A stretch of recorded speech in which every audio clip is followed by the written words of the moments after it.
Bismillah, alhamdulillah, vassalatu vassalamu ala rasulillah. Ayol kishi bozorda savdo qilishligi haqida savol beribdilar.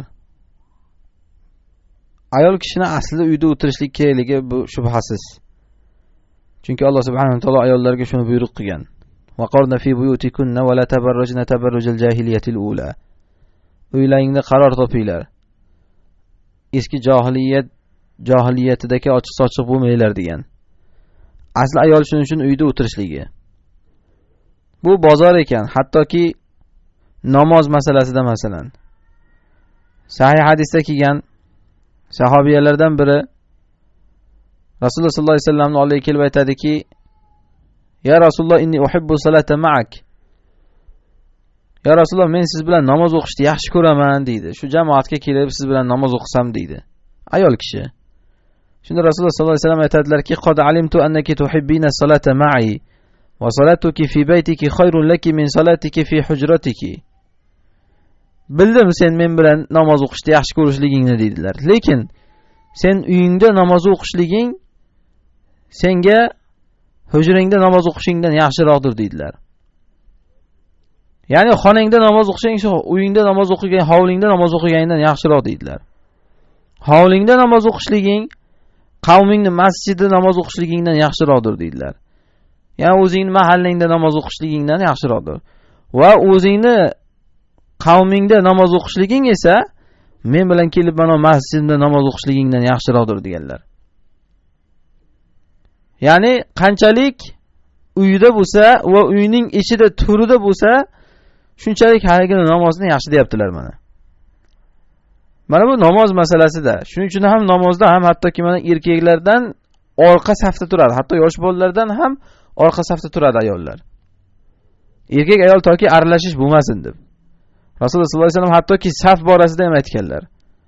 Xayru sufufir rijal awwaluha va sharruha akhiruha va xayru sufufin nisa akhiruha va sharruha awwaluha. Erkaklar saflarining eng yaxshisi oldingisi, eng yomoni orqadagisi bo'lsa, ayollar safining eng yomoni oldindagisi, eng yaxshisi esa orqadagisi deganlar. Chunki shunchalik ichkarida bo'ladi, orqada bo'lgan saflar erkaklar ko'zidan shunchalik yiroq bo'ladi. Endi ibodat bu namoz. O'yin kulgi joyi emas. Va masjid bu hozir yana, bozor emas. Shundaki mana shunchalik hatto ayollarni berkitishlikka islom targ'ib qilgan bo'lsa, bozorlardan batariqa ayollarda chetlatilishlik kerak. Illa agar ayollarga xos bozor bo'lsa,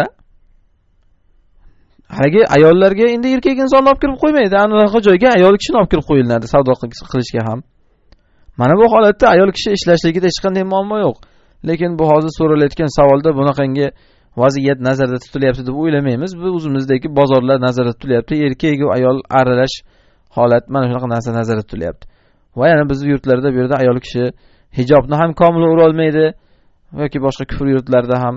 Natijada bu hamma gala fosiqlarning makoni bozorda ayol ochilib, sochilib, hammaga ko'z-ko'z bo'lib o'tirishligiga sababchi bo'ladi va yana bu narsa ayolda fitnalanishligiga ham sababchi bo'ladi. Chunki bozor bu shaytonlar makoni bu.